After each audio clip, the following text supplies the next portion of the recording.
Welcome to Kenton's videos. Enjoy the video. You start by confirming essential prerequisites.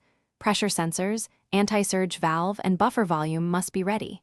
First, isolate the compressor, but keep utilities live so you can adjust controls.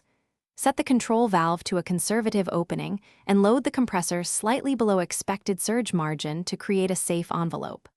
Once done, capture baseline readings: inlet temperature, RPM, discharge pressure, and flow percentage. These values let you detect deviations quickly, and they inform the next set of tuning steps.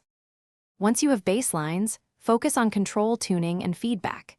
You should adjust PID behavior, reduce aggressive integral action, and add derivative damping so the valve responds smoothly under transient loads.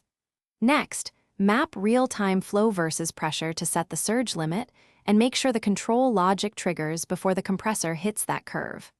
Also, implement or verify fast anti-surge actuation. Aim for sub-half-second response, because the faster the valve opens, the less likely you are to cross into surge. To finish, run staged load tests while monitoring margins and controller behavior, and make incremental adjustments until the compressor stays clear of the surge line. Make sure you enable logging and alarms so you can review transient events, and schedule preventive maintenance for valves, seals, and sensors.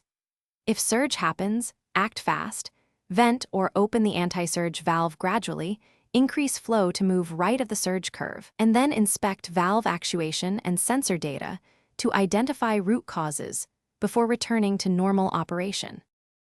Thanks for watching. Consider subscribing if we helped you.